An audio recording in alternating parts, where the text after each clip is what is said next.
le Seigneur vous bénisse richement. Nous venons de suivre la parole de Dieu. Et ça n'a pas pris beaucoup de temps. Hein? Que Dieu nous aide à ne pas rester dans nos habitudes. Nos réunions doivent perdre leur sens habituel.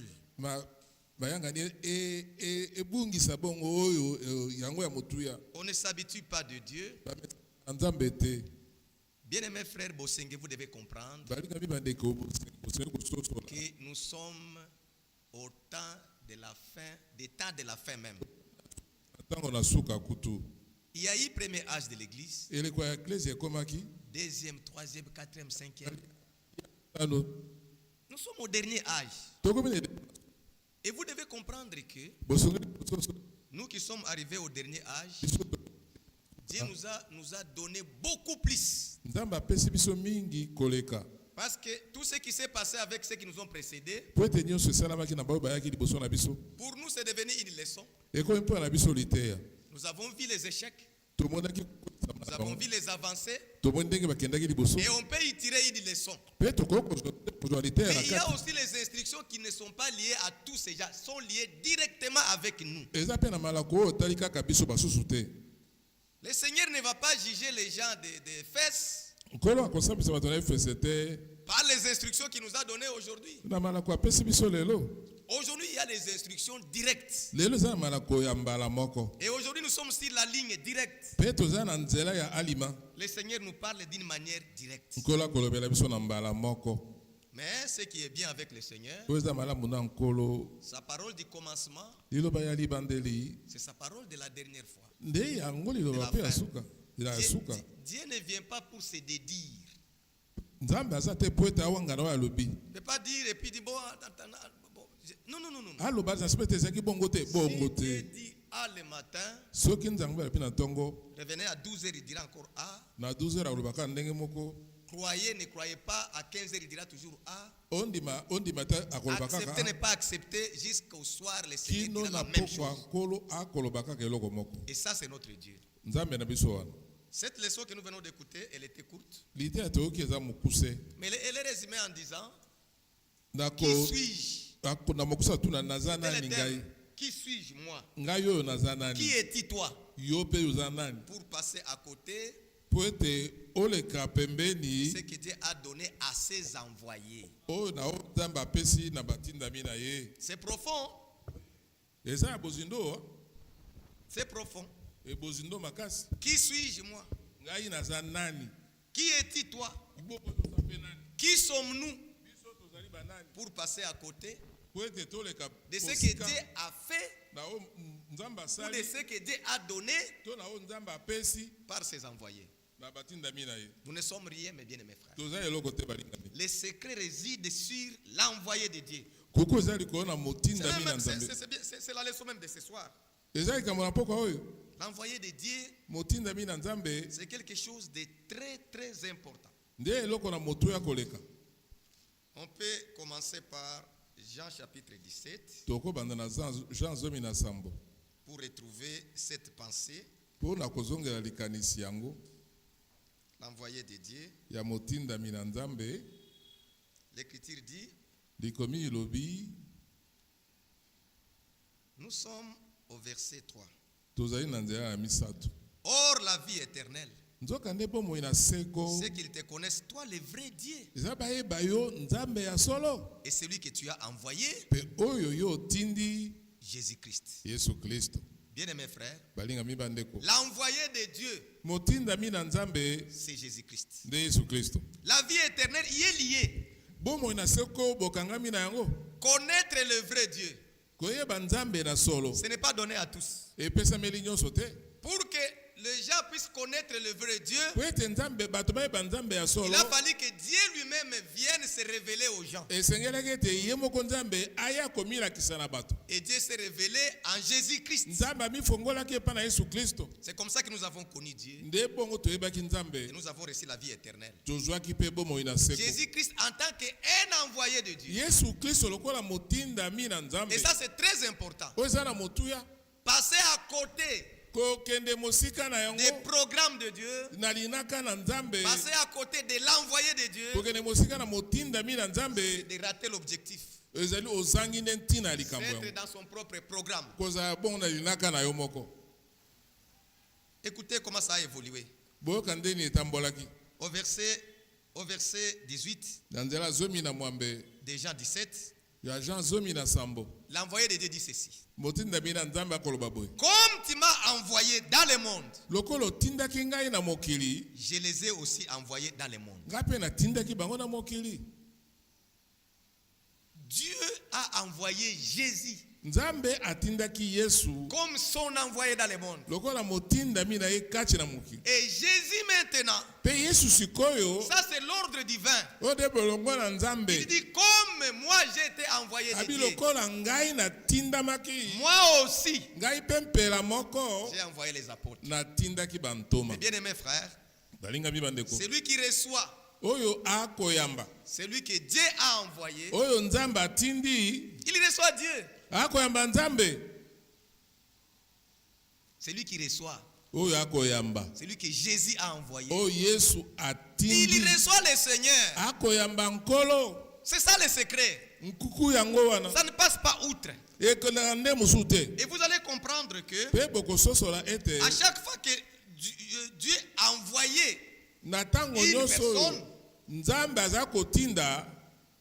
une personne, il envoie pour un but précis. Dieu n'envoie pas pour envoyer. Mon frère le disait autrefois, lorsque Dieu envoie un homme dans une génération, ça veut dire que dans cette génération-là, où Dieu a envoyé son envoyé, il y a quelque chose que cette génération n'a pas.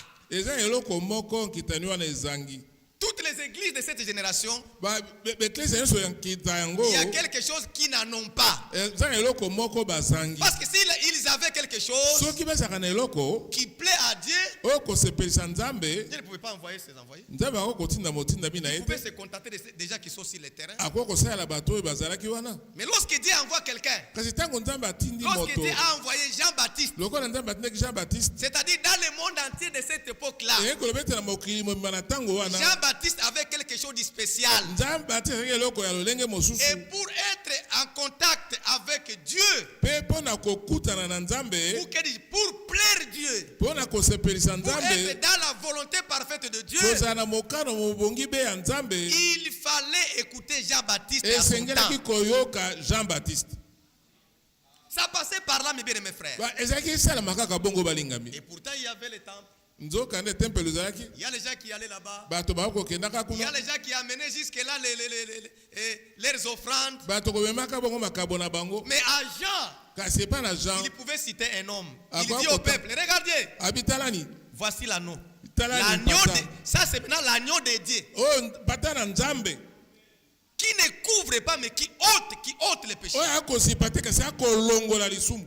Et parmi les disciples de Jean, le jour qu'il a pointé l'agneau de Dieu, il y a une révélation qui est tombée sur ses disciples. Ils l'ont abandonné et ils ont suivi Jésus. Parce que celui qui écoute les envoyés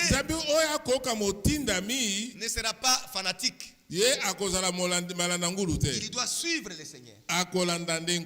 Il sera dans le programme de Dieu. C'est de cela qu'il s'agit, mes bien-aimés frères. Il dit quelque chose, nous l'avons lu. Ou alors, nous l'avons lu dans Ésaïe. Revenons encore là un peu, pardon. Ésaïe 54. Et 44, permettez. C'est très très important de recevoir celui qui est réellement un serviteur de Dieu. Laissez-moi vous dire, frère, le terme serviteur de Dieu a été très mal utilisé. Même aujourd'hui, on nous appelle serviteur, l'homme de Dieu. Parfois, on accepte ça pour seulement éviter les débats. Un serviteur de Dieu, un envoyé de Dieu, c'est celui que Dieu a appelé d'une manière spéciale et Dieu l'envoie pour un but. Regardez même Josué. Si nous sommes dans Josué chapitre, lisons ça. Josué chapitre 1er. Dieu appelle Josué au premier verset. Après la mort de mon serviteur, après la mort de Moïse, serviteur de l'Éternel, le Seigneur dit à Josué, fils de Nun, serviteur de Moïse.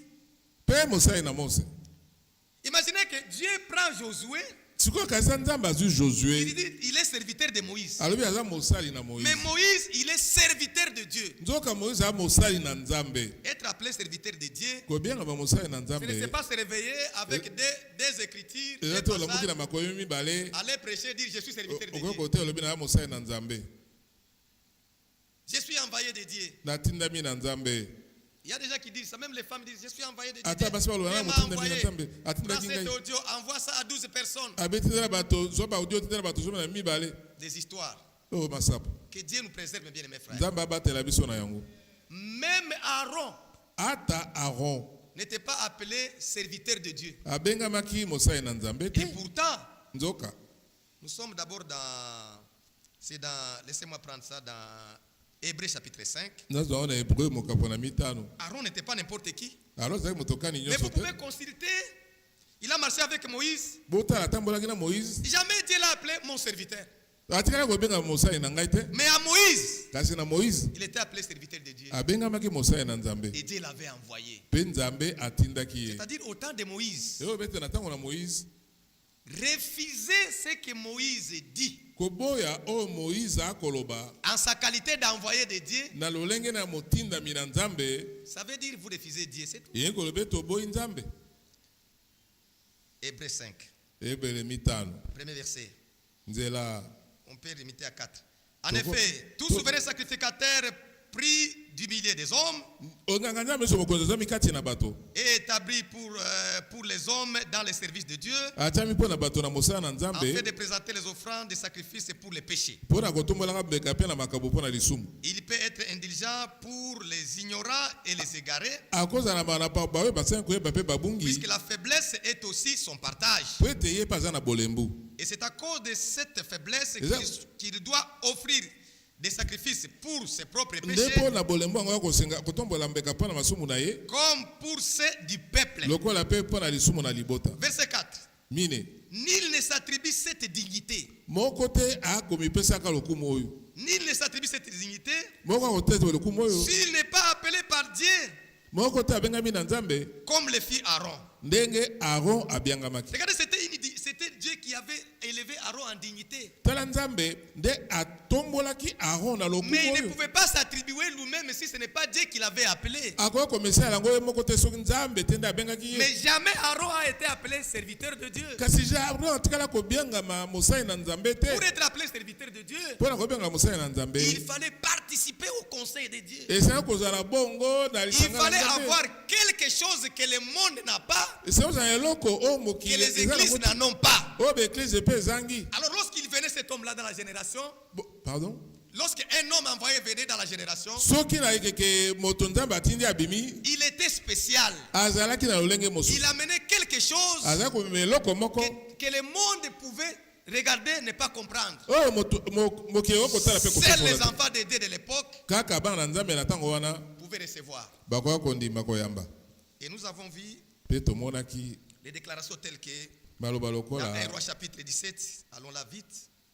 1 Roi 17. Regardez comment les envoyer. Nous prenons le cas de Élie. Élie le Tishbite. en sa qualité d'envoyé. Parce que dans Ésaïe 54, dans Ésaïe 44, nous avons lu verset 26. Le Seigneur dit, je confirme les paroles de mes serviteurs. Nous sommes dans 1 Roi chapitre 17. Ça, c'est un serviteur de Dieu, envoyé de Dieu. Au verset 1er, Élie de Tishbite, l'un des habitants de Galade, il dit à Akab, le Seigneur est vivant, le Dieu d'Israël, dont je suis le serviteur. Il n'y aura ces années ni rosée ni pluie, sinon à ma parole. Quelqu'un pouvait dire tu es orgueilleux. Qui es-tu toi? Sinon à ta parole. Ça pouvait se dire non, mais pourquoi il doit dire sinon à ma parole? Sinon à la parole que Dieu me dira non. Il n'y aura ni pluie ni rosée sinon à ma parole. Et c'est là où nous tirons une leçon en disant mes bien-aimés frères, un envoyé de Dieu, même quand vous pensez qu'il est dans une erreur, faites attention. Il n'y a que Dieu qui corrige les erreurs de ses envoyés. Ça, je vous le dis, mes bien-aimés frères. Pardon? Ça, je vous le dis, mes bien-aimés frères. Si un envoyé de Dieu commet une erreur, Dieu vient, il corrige l'erreur. C'est comme ça que Dieu fait. Mais il ne peut pas accepter que tous les autres viennent corriger. Non. Ici, ce n'était pas une erreur. Il a dit il n'y aura ni rosée ni pluie. Il a engagé la fonction d'envoyé de Dieu. Parce que l'Écriture dit dans Jean chapitre 3 verset 34, il dit car les envoyés de Dieu disent les paroles de Dieu. Et dans Jean 8 44, si je ne m'abuse, il dit car tous ceux qui sont de Dieu, Dieu leur a donné les capacités d'écouter les paroles de Dieu. Les envoyés sont capables de dire ça c'est Joseph qui le dit. Mais ça c'est ainsi dit le Seigneur. Dieu donne les capacités. Il ouvre les oreilles spirituelles. Il exerce leurs oreilles à écouter sa voix. Il dit dans Jean 10, il dit mes brebis, ils entendent ma voix. Ils ne suivent pas la voix de l'étranger. Parce que la voix de l'étranger, les brebis sont capables de connaître que ça c'est l'étranger qui parle. Et ça, il n'y a que Dieu qui le fait dans le cœur de tout et chacun. Que l'honneur et la gloire soient rendus. Alors quand cet homme de Dieu dit ceci, il dit sinon à ma parole, Dieu il vient confirmer ça. Parce qu'il avait dit il n'y aura ni rosée ni pluie. Quand le Seigneur vient, il ne dit pas dis Élie, pourquoi tu as dit ça? Écoutez ce que Dieu dit. Nous sommes là au verset 2. Et la parole du Seigneur fut adressée à Élie en ces mots. Pars d'ici, dirige-toi vers l'Orient et cache-toi près des torrents de Kérit qui est en face des Jourdains. Tu boiras de l'eau des torrents. Et j'ai même ordonné aux corbeaux de te nourrir là-bas. Dieu a déjà compris que son serviteur l'a engagé. Dieu a compris que son serviteur l'a engagé. Et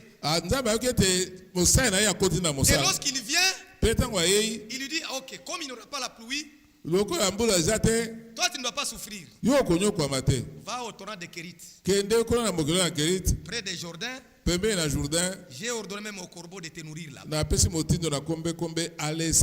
Élie était là-bas, il pouvait boire. Pendant que le reste du peuple ont fait comme ça. Et quand le Torah était sec, le Seigneur revient encore à Élie. Au verset 8, il lui adresse la parole, il dit lève-toi, va à Serepta, qui appartient à Sidon, et demeure là. Voici, j'ai ordonné à une veuve de te nourrir. Dieu prend toujours soin de ce qui lui appartient. Mais bien mes frères, Dieu confirme les paroles de ses envoyés. Et par la grâce de Dieu, dans notre temps, Dieu nous a envoyé ses serviteurs. De la même manière que nous avons vu Moïse faire sortir le peuple de Dieu et arriver dans le désert, Moïse n'était pas entré. Ce n'est pas parce que Moïse a fait une erreur. Lorsque nous lisons dans la commission, quand le Seigneur a appelé Moïse, vous ne verrez nulle part le Seigneur dit à Moïse, va faire sortir le peuple de l'Égypte et le faire entrer. Dieu a toujours été précis. Il lui dit dans Exode 3, j'ai vu les souffrances de mon peuple en Égypte et j'ai entendu les cris. Il lui faut pousser ses oppresseurs, car je connais ses douleurs. Je suis descendu pour le délivrer. Vous voyez un peu le secret aussi. Le secret est que quand Dieu envoie un homme, il ne le laisse pas seul. Si quelqu'un te dit je suis envoyé de Dieu, dis-lui que, c'est-à-dire tout ce qu'il fait, il le fait avec, c'est Dieu qui agit en lui. Parce que Dieu ne peut pas envoyer quelqu'un et laisser son envoyé se débrouiller. Ça n'a jamais existé. Vous pouvez lire ici jusqu'à la fin. Moïse dit, maintenant, Seigneur, toi tu dis que tu es descendu. Pourquoi tu m'envoies moi? Comme tu es descendu, va alors délivre ton peuple. Le Seigneur dit à Moïse, c'est toi que j'envoie. Mais plus tard, Moïse dit, montre-moi qui ira avec moi. Montre-moi qui ira avec moi. Le Seigneur lui a répondu, je serai moi-même avec toi. Parce que déjà l'écriture dit dans Jean chapitre 8, il est écrit, nous sommes au verset 29, l'écriture dit, c'est lui qui m'a envoyé est avec moi et il ne m'a pas laissé seul. Parce que je fais toujours ce qui lui est agréable. Bien-aimés frères et sœurs, lorsque Dieu envoie quelqu'un, il a toujours été avec lui. Parce que Moïse, quand il était envoyé, quand Dieu lui a dit, je serai moi-même avec toi, il était dans l'assurance. Raison pour laquelle, quand le Seigneur lui a fait l'expérience du serpent par le bateau qu'il a jeté, c'est une expérience qu'il a fait d'abord avec lui dans le désert. Il dit, quand ils vont vous demander la preuve, vous allez jeter le bâton et ça deviendra le serpent et tu vas saisir au quai, ça deviendra encore le bâton. Allez-y. Moïse connaissait ses secrets. Quand il arrive là-bas, et Pharaon lui dit, comment nous allons comprendre que c'est Dieu qui t'a envoyé? Quelle est la preuve que tu as? Moïse était pressé de commencer à jeter le bateau. Et il a jeté son bateau. Le bateau est devenu serpent. Pharaon s'est moqué de lui, dit, oh là là. Il a appelé les gens, Abengi Jambres na bato na ye. Venez regarder. Moïse avait un bateau dans sa main. Et la preuve que Dieu lui a envoyé. Là, je ne sais pas que vous voyez là-bas. Est-ce que vous êtes incapable de faire ça? Dis oh non, pour moi. Ils ont fait des incantations. Ils avaient aussi des petits cannes dans leurs mains. Curieusement, ils ont aussi jeté. Et c'était aussi devenu serpent. Moïse pouvait dire, oh, qu'est-ce que ça va se faire? Mais comme Dieu avait dit à Moïse, je serai avec toi. Au même moment, Moïse devait consulter le Seigneur. Seigneur, qu'est-ce que je dois faire? Le Seigneur dit, garde silence. Observez. Il y avait des serpents contre un serpent de Moïse. Et lorsqu'il a gardé silence, le serpent de Moïse a avalé les deux autres serpents. Et Dieu dit à Moïse, vas-y maintenant, prenez la quai. Comme tu as fait dans les déserts. Quand il a pris au quai, il avait encore son bateau dans les mains. Une question peut se poser. Lorsque Moïse avait maintenant son bateau dans les mains, Jannes Jambres avait quoi? Parce que ce sont les serpents qui étaient d'abord au bateau, qui étaient transformés au serpent et qui étaient devenus encore cannes. Toute leur puissance était avalée dans la puissance que Moïse avait dans la main. Ils étaient restés réduits. Mais bien aimés frères, faisons confiance en Dieu et confions-nous à ses envoyés, à ses prophètes, à ses serviteurs. Parce que c'est un drame pour nous. C'est un drame pour nous de passer à côté de ceux-là que Dieu a envoyé pour notre temps. Et c'est comme ça que quand Josué a repris, après la mort de Moïse, Dieu a répété à Josué, il a dit à Josué quelque chose de très important. Pendant que Moïse, on lui a dit d'aller faire sortir le peuple, mais à Josué le message était clair. À Josué il lui a été dit, nous sommes au premier chapitre, il dit au verset 2, Moïse mon serviteur est mort, maintenant lève-toi, passe ces Jourdains, toi et tous ces peuples, pour entrer dans le pays que je donne aux enfants d'Israël.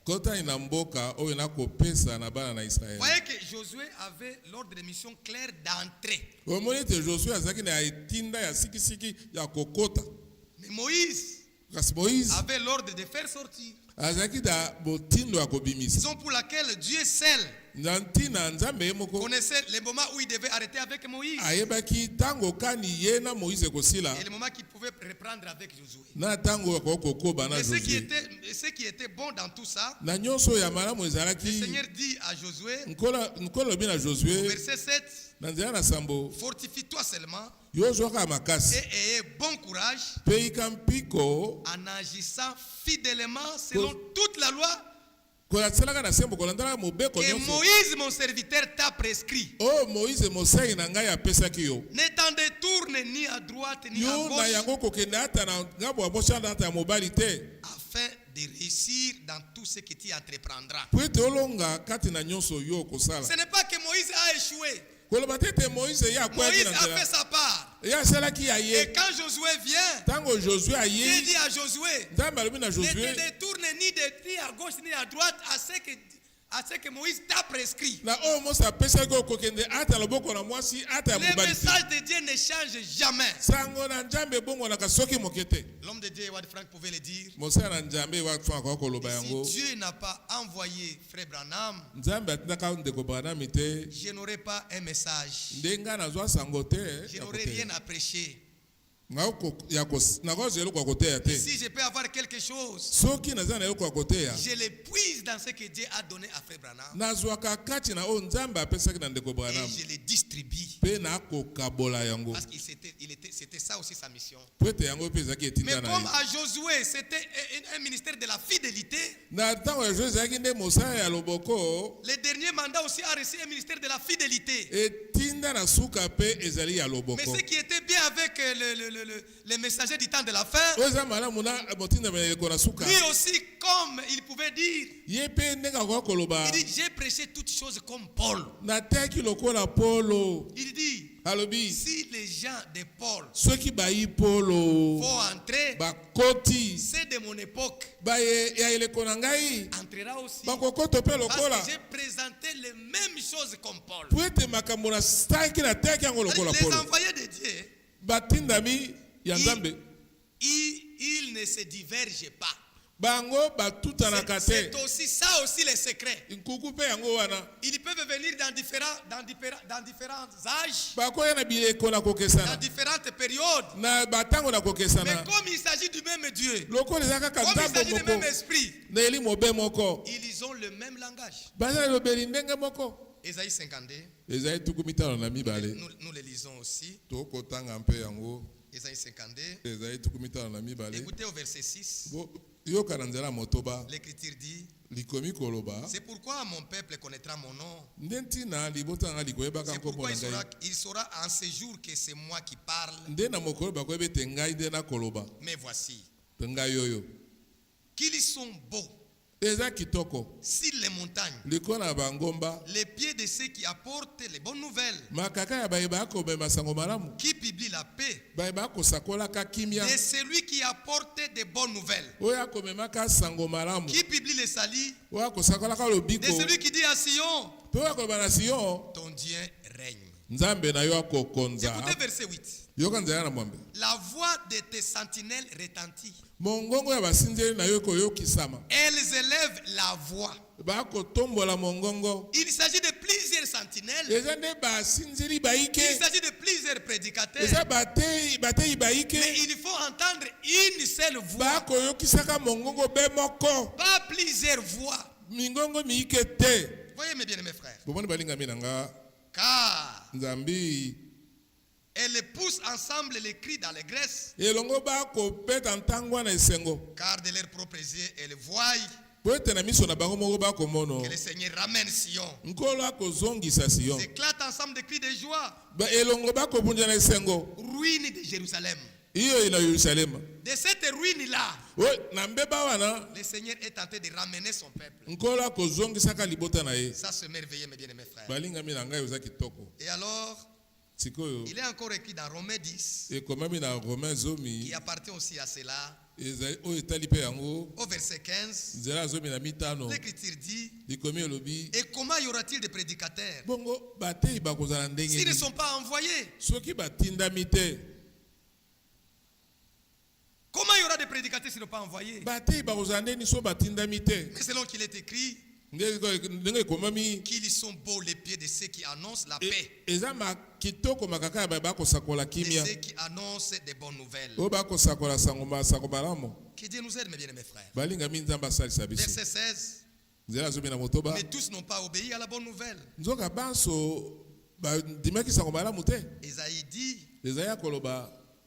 Ésaïe dit-il, Seigneur, qui a crié à notre prédication? Ainsi la foi vient de ce qu'on attend. Ce qu'on attend qui vient de la parole de Christ. Ils étaient nombreux, mais ils avaient une seule prédication. Ils faisaient entendre une seule voix. Raison pour laquelle dans Actes chapitre 2 il est dit, il s'agit de ça aussi. Actes chapitre 2, l'Écriture dit, il persévérait dans l'enseignement des apôtres.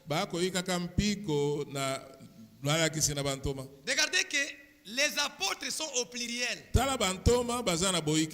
ils avaient un seul enseignement. Ils n'en ont pas plusieurs enseignements. Bien mes frères, lorsqu'on pouvait écouter Paul prêcher, Lorsqu'on pouvait écouter Pierre prêcher, lorsqu'on pouvait écouter Philippe prêcher, on les écoutait comme s'ils parlaient la même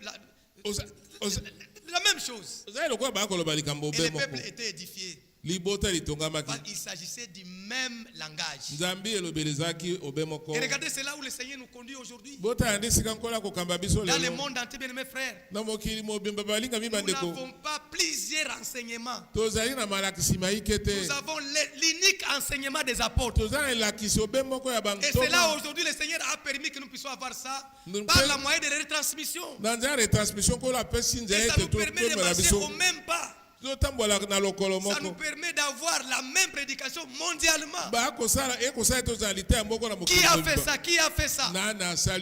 C'est Dieu qui est capable de faire ça. Mais si Dieu pouvait nous laisser nous débrouiller, même ici, Frère Johnny pouvait avoir sa prédication. Frère José pouvait avoir sa prédication. Frère Roger pouvait avoir sa prédication. Frère Chong pouvait avoir sa prédication. Et quand des choses vont de cette manière-là, il y a une division qui pouvait se créer. Mais le Seigneur n'aime pas que le peuple soit dans une confusion. Plusieurs serviteurs,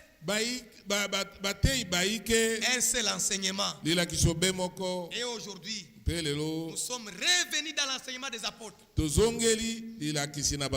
des prophètes. Jésus-Christ lui-même est à la pierre angulaire. Mais bien mes frères, ne passons pas outre de ce que Dieu a fait pour notre état. Vous savez, comme je le disais pour aller en chitant, les envoyés de Dieu, ils font des choses et ils engagent Dieu. Lorsque nous étions dans les dénominations, sans révélation, même quand on pouvait prendre l'histoire de Jésus-Christ. Regardez même Pierre quand il n'avait pas la révélation. Lorsque le Seigneur tentait de parler sur sa mort, ce soir-là à Gethsemane, il dit, en tout cas ce qui a été écrit par les prophètes, et on frappera les pasteurs et les brebis vont se disperser. Cette écriture-là va s'accomplir aujourd'hui. Père dit, ça veut dire quoi? Il dit aujourd'hui, moi que vous voyez, je serai attrapé. On va me cribler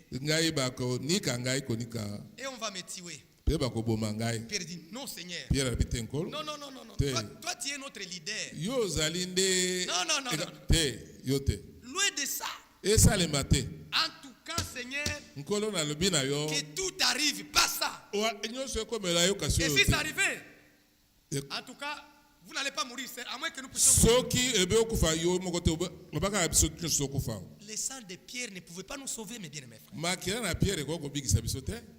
Regardez même quand Abraham, notre père dans la foi, était vraiment obéissant. Il a mené Isaac pour qu'il soit tué. Au dernier moment, quand il voulait faire descendre le couteau, le Seigneur l'a saisi. Ne tue pas l'enfant.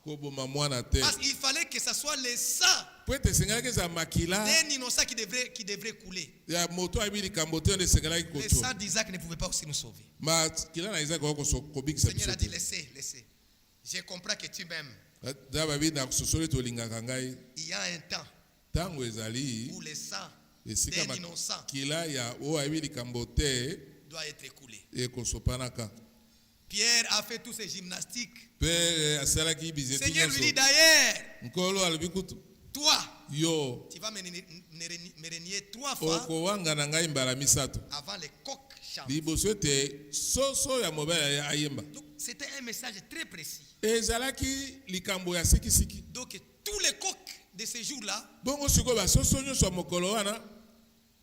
le Seigneur a pris soin de tous les coqs ne devaient pas chanter avant que Pierre ne puisse nier le Seigneur 3 fois. Pas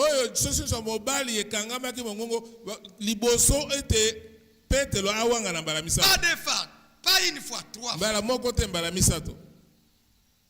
Le Seigneur a dit, ça appartient à aujourd'hui. Et vous savez la suite? Quand ils sont venus pour l'arrêter, Judas était de leur côté. Il a pointé le Seigneur. Mais ce qui est grave avec les hommes, même devant les miracles, ils restent incrédules. Parce que le jour que le Seigneur a été arrêté, il a opéré un miracle. Même il a opéré un miracle. Il dit, vous cherchez qui? Jésus-Christ de Nazareth. Ils sont tombés. Ils ont encore répété. Jésus a dit, ok, je sais que c'est moi que vous cherchez. Alors, laissez tous ces gens partir en paix. Prenez-moi.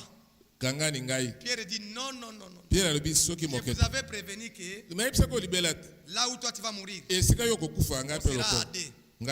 Et Pierre a fait sortir son couteau. Il a coupé l'oreille de Marc. L'oreille était assise. Et ces militaires commençaient à pleurer son oreille.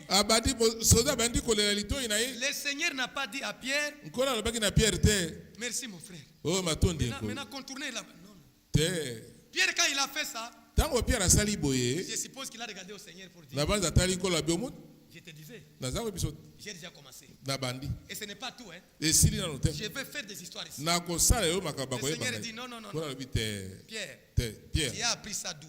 Je n'ai pas enseigné ça. Moi je vous ai dit, si on tape de ce côté, donnez aussi de ce côté. C'est ça l'enseignement. Celui qui tire pas l'épée périra pas l'épée. Qui a appris ça d'où? Non.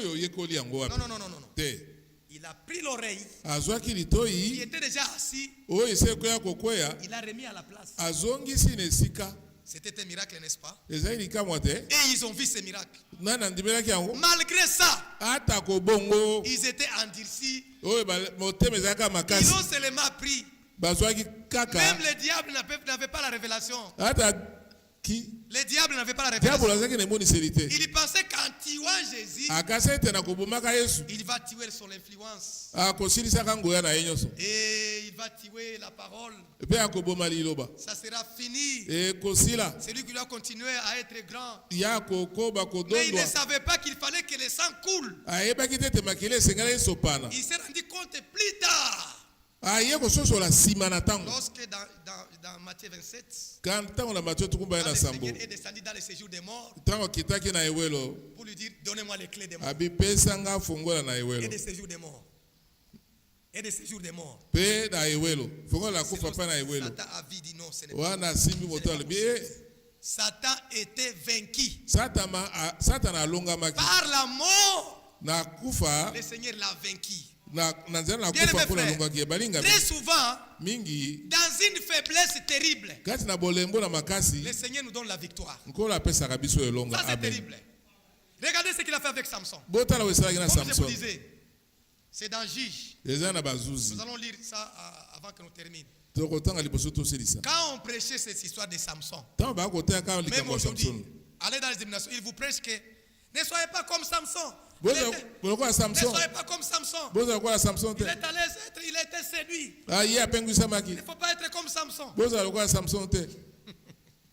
Mais Samson était inspiré de Dieu en faisant ce qu'il a fait là.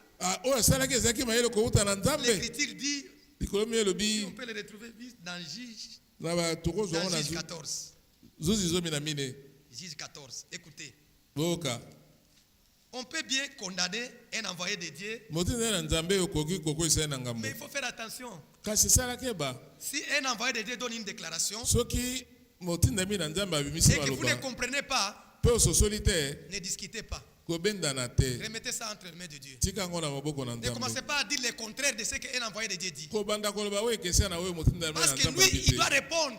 Et il engage Dieu dans son mandat. Il ne faut pas dire le contraire des envoyés de Dieu. Il ne faut pas dire le contraire des envoyés de Dieu.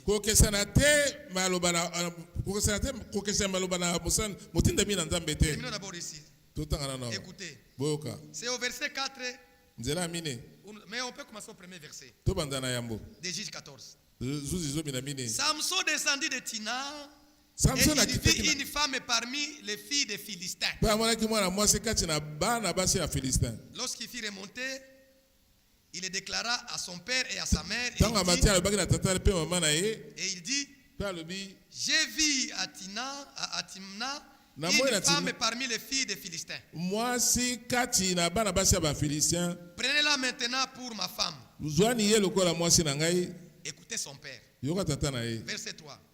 Son père et sa mère lui disent, il n'y a-t-il point de femmes parmi les filles de tes frères et de notre peuple qui viennent prendre une femme chez les Philistins qui sont les incirconcis? Et Samson dit à son père, prends-la pour moi, car elle me plaît. Écoutez verset 4 qui nous intéresse. Son père et sa mère ne savaient pas cela, venait du Seigneur.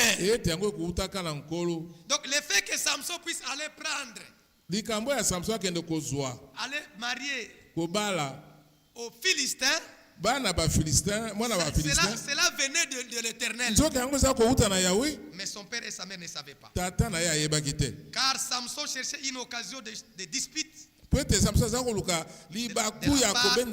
la part des Philistins. En ce temps-là, les Philistins dominaient sur Israël. Et Samson est venu pour que Dieu puisse venger au travers lui. Ce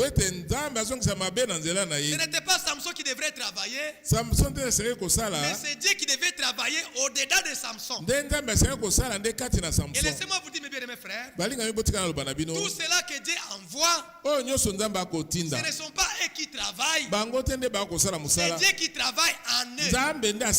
C'est pour laquelle Paul pouvait le dire, j'ai travaillé plus que tous, mais non pas moi, mais la grâce de Dieu. Parce que ce n'est pas par mes propres forces, mais c'est par la force que lui communique. Oh,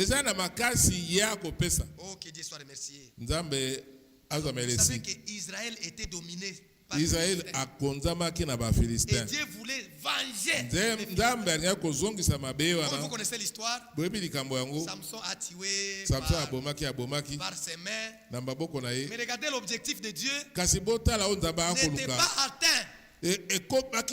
Car Samson était avec toutes ses forces. L'objectif n'était pas atteint. Mais lorsqu'on lui a troué les yeux, lorsqu'il était devenu faible, obligé de jouer, c'est à ce temps-là que Dieu du ciel est venu accomplir son dessein avec Samson. Nous prenons ça au verset, dans Juge 16. On peut commencer au 27e verset et on va terminer au 30e. L'Écriture dit ceci. Vous savez, au verset 26, il dit, et Samson dit au jeune homme qui le tenait par les mains, laissez-moi enfin que je puisse toucher les colonnes sur lesquelles repose la maison et m'appuyer contre elle. Verset 27. Ça c'est important. La maison était remplie des hommes et des femmes. Tous les princes des Philistins étaient là.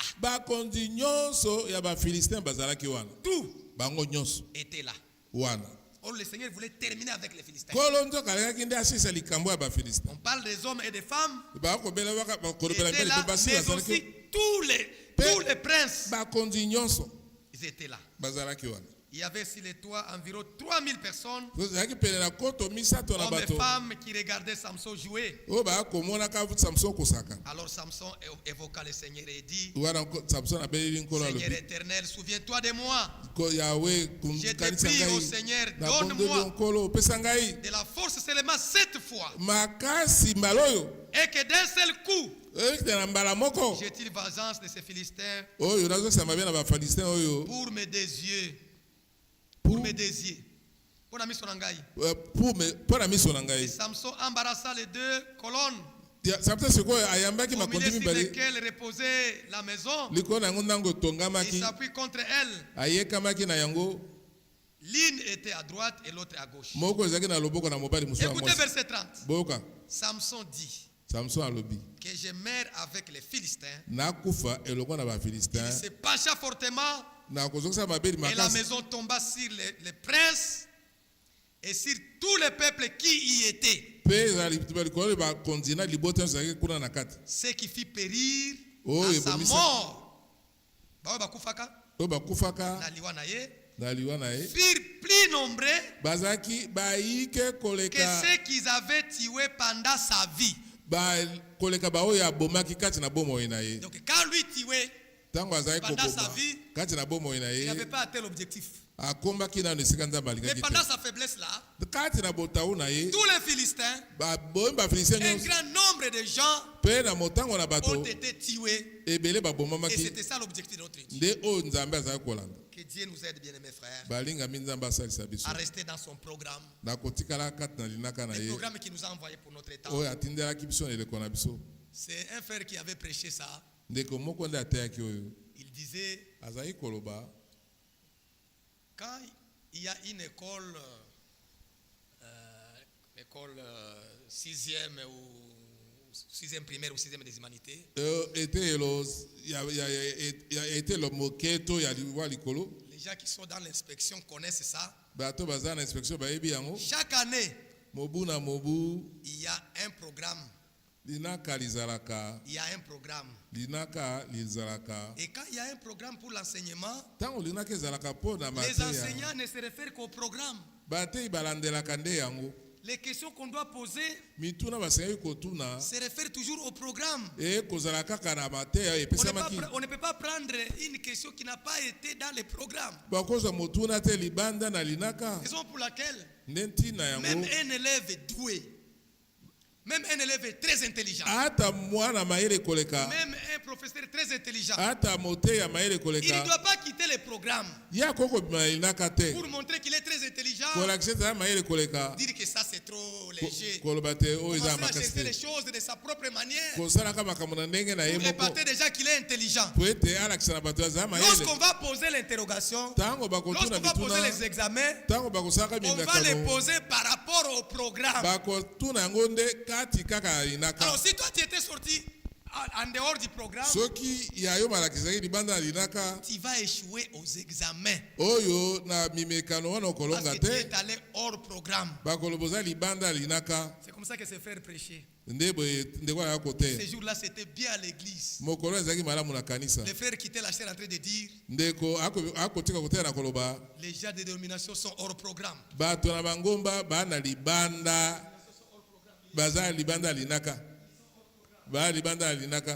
qu'aujourd'hui ces frères peuvent encore prêcher comme ça? Parce que lui aussi, il n'est pas dans les programmes. Nous devons rester dans les programmes. Aujourd'hui, Dieu nous a mis dans un programme. Et je me suis réjoui, mes bien-aimés frères. On termine en disant, imaginez-vous, frère Franck, s'il pouvait seulement mourir et que les retransmissions viennent après sa mort, qui pouvait le croire?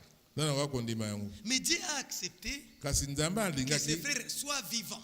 Depuis 2019, l'instruction vient.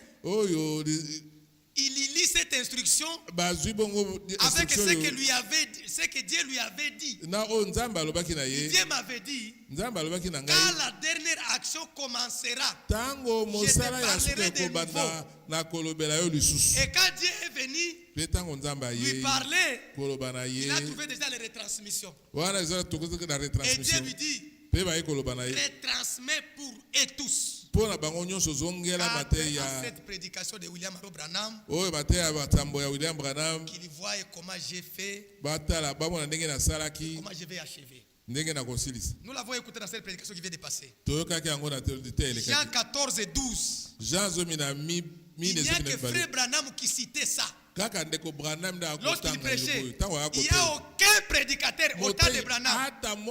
Même aujourd'hui, personne parmi nous peut prendre cette écriture, s'approprier dans son ministère. Mais Frère Branham disait, le Seigneur avait dit, les œuvres que j'ai faites, vous les ferez, et vous les ferez dans le plus grand nombre. Avec le ministère de Frère Branham, Dieu, avec le ministère de Frère Branham, Dieu a encore manifesté les signes du Messie. Nous sommes à la fin du temps de la fin. Il y a un frère dans les dénominations qui pouvait dire, un prédicateur qui a dit, quand j'ai écouté Branham, j'ai vu Jésus encore marcher sur la terre. C'est ce que Jésus faisait là. Branham l'a fait au plus grand nombre. Jésus n'avait pas ressuscité quelqu'un qui était cogné par la voiture. Il a ressuscité Lazare. Mais l'homme de Branham,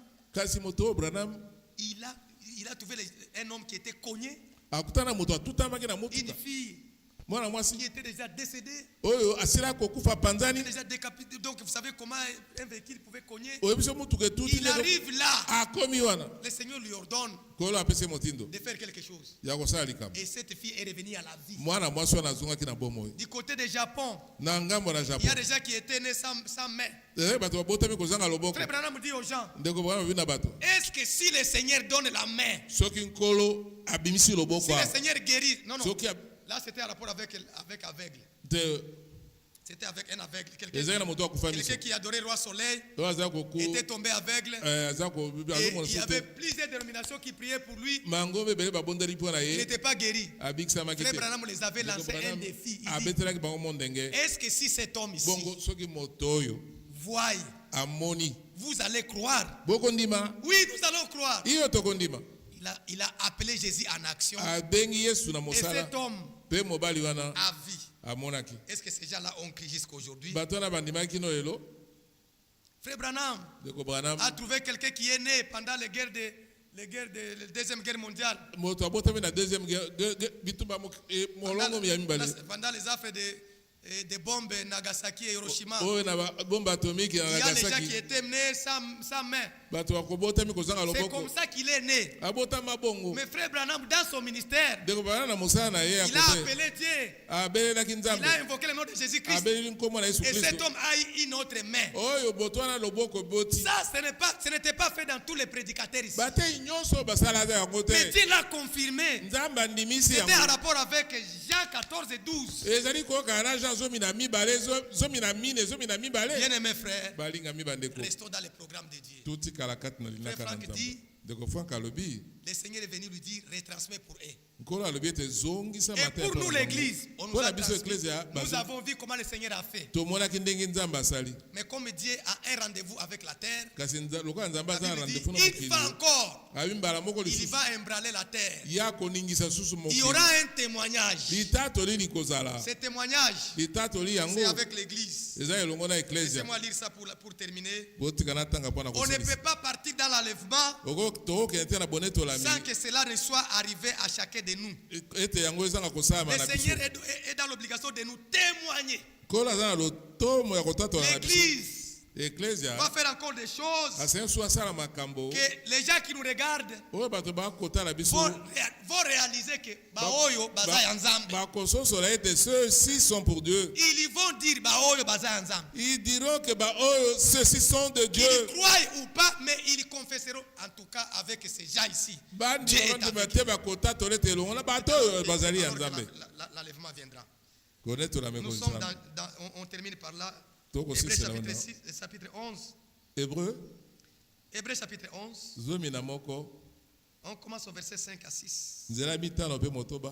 C'est par la foi que Enoch fut enlevé pour qu'il ne vit point la mort et qu'il ne parut plus parce que Dieu l'avait Car avant son enlèvement, il avait reçu le témoignage qu'il était agréable à Dieu. Bien-aimés frères, il y a l'enlèvement, oui. Mais il y a aussi avant l'enlèvement. Et nous sommes avant l'enlèvement. Avant l'enlèvement, nous sommes dans les programmes dédiés. Nous marchons selon le rythme du Saint-Esprit qui nous garde, qui nous préserve de toute interprétation des hommes, afin que lui-même, comme il nous a mis dans un programme, et que son serviteur, comme je le disais, depuis 2019, frère Franck s'est assis. Il écoutait les retransmissions. Il pouvait aussi résumer. Parfois il disait, je ne comprends pas si c'est moi qui ai prêché ça. Oui frère, ce n'est pas toi, c'était l'Esprit de Dieu. Que Dieu nous aime, bien-aimés frères. Nous sommes contredits.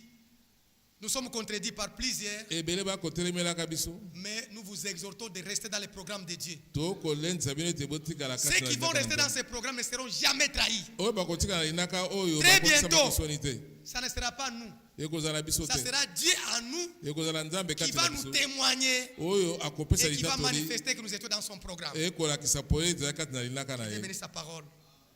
Qui vous bénisse tous. Je vous invite à vous lever. On chante un cantique et on prie. Excusez, j'ai été long. Je me suis senti parler comme ça. Tout est possible à celui qui croit. Découplez et nous allons prier le Seigneur. C'est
Dieu notre Père céleste, te sommes infiniment reconnaissants, notre Père, pour ce temps qui nous est imparti.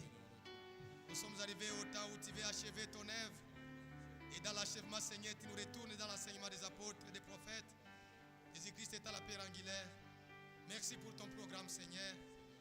Garde chacun de nous dans ton programme. Que nous ne soyons pas emportés loin de ces programmes. Bénis ton peuple, Seigneur. Aujourd'hui, tu nous as encore appelés et tu nous as instruits. L'exhortation est que nous ne puissions pas aller à côté de ce que toi tu fais au moyen de tes envoyés, Seigneur. Nous avons reconnu que tu as envoyé William Arobranham.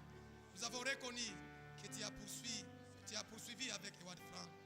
Permets, Seigneur, que nous puissions rester dans les instructions de jour et que nous puissions demeurer dans ta parole. Bénis ton peuple, Seigneur. Merci pour nous avoir éclairés. Merci pour la révélation de notre temps. Bénis chacun de nous. Bénis mes frères et sœurs. Bénis ton peuple, Seigneur. Accepte-nous en ces lieux, Seigneur.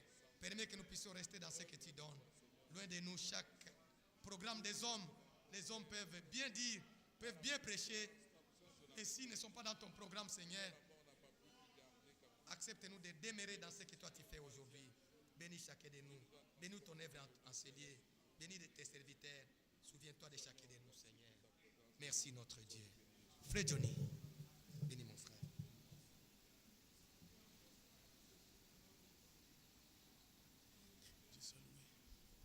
Seigneur notre Dieu, nous te sommes infiniment reconnaissants. Parce qu'une fois de plus ce soir, tu as nourri nos âmes. Et nous te sommes infiniment reconnaissants. Et nous croyons que cette nourriture nous redresse. Et cette nourriture nous relève. Seigneur notre Dieu, merci. Parce qu'être en ordre avec toi, c'est ça notre prière. Et Enoch est en ordre avec Dieu. Il a reçu le témoignage qu'il était agréable à Dieu. Il était en ordre avec Dieu. Et être en ordre avec toi, c'est être dans ton programme. Merci Seigneur notre Dieu pour la grâce que tu nous as accordée. Oh Dieu, de recevoir cette parole. Tu donnes aussi la force de la mettre en pratique. Oh Dieu, bénis ces paroles dans nos cœurs. Dans le cœur de mon frère et ma soeur. Nous sommes venus avec des besoins. Accorde la solution. Accorde la solution. Accorde ta réponse, oh notre Dieu. Sois loué, exalté. Bénis mon frère, ma soeur. Bénis le frère Joseph que tu as utilisé. Si encore un lendemain, Seigneur, ramène-nous encore ici, ou que nous puissions faire l'huile de réserve.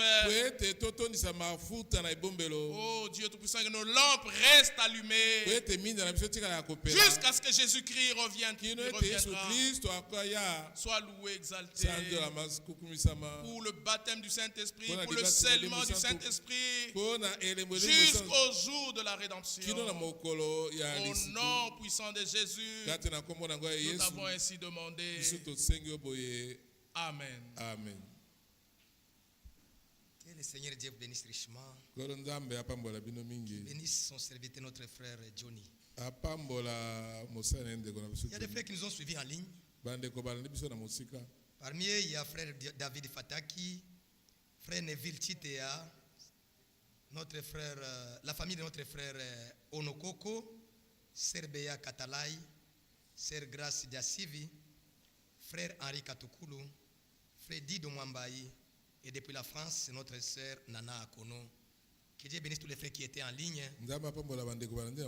S'ils sont encore là, nous les saluons au nom de Jésus-Christ. Nous sommes arrivés à la fin de cette réunion. Nous allons demander à notre frère Faustin de nous donner encore un cantique.